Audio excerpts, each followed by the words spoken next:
Hey guys, it's Rachel, and today I have my first Halloween video for you guys. We are making these really cute ghost cookies. I realized that a lot of Halloween is about being like scary, and these are not very scary per se, but I think they're really cute if you're not into the super like spooky stuff for Halloween. This is like the elementary school Halloween version for you because this is about as much scary as I can take.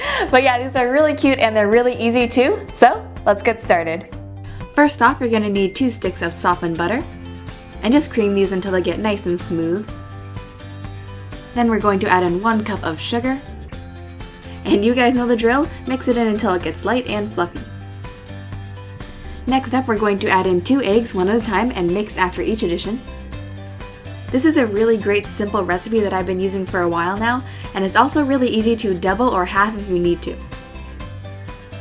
At this point, we're going to add in 2 teaspoons of vanilla extract, and go ahead and mix that all in too. Moving over to our dry ingredients, you're going to need 3 cups of flour, a half teaspoon of baking powder, and a half teaspoon of salt. Then we're going to go ahead and give this all a whisk. Now I'm just going to add in about half of my dry ingredients to the wet ingredients, and just mix that in. Afterwards, I'm just going to add in the second addition and mix it all through. If the dough gets too thick or you just kind of like being messy, go ahead and use your hands. Then I'm going to divide the dough between 2 pieces of plastic wrap. And then we're just going to pop this in the fridge for about 20 minutes just to let it firm up a little bit. Now we're going to generously flour our dough, use more than I just added there.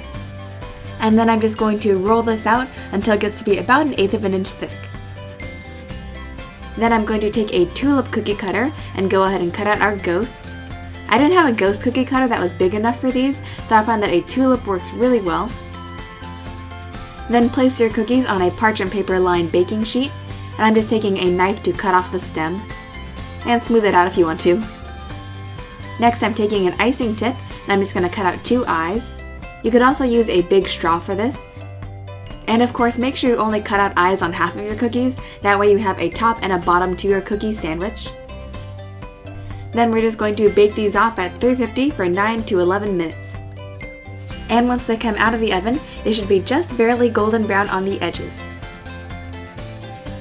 Now let's go ahead and make our chocolate ganache filling. You're going to need 8 ounces of chopped semi-sweet chocolate. Pour over a half cup of hot heavy whipping cream. Then let this sit for about 2 minutes or so, just to let the chocolate melt a little bit. Afterwards, we're going to go ahead and mix it up.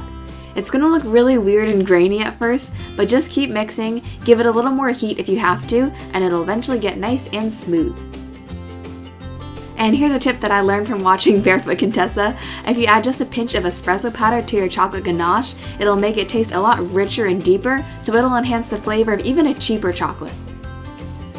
Once the ganache was nice and smooth, I went ahead and popped it in the fridge for about 10 minutes just to let it thicken up. You don't want it so thick that you could make truffles out of it, but just thick enough to pipe. So I've gone ahead and loaded this into a piping bag. And then I'm going to pipe this on the underside of a cooled cookie. And if you want to, use an offset spatula to spread out the chocolate ganache.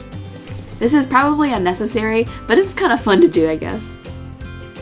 Afterwards, I'm just going to sandwich on the top cookie. Then I'm just going to take some melted chocolate and use a toothpick to create the smile.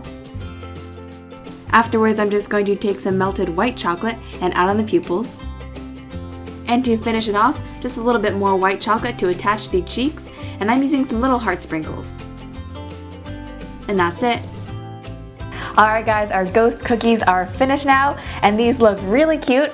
My family members have so lovingly pointed out that they look a lot like the ghosts from Pac-Man, which I can't deny, but I still think that they're really cute and they'd be a great treat for a Halloween party. They're kind of like homemade Milanos almost.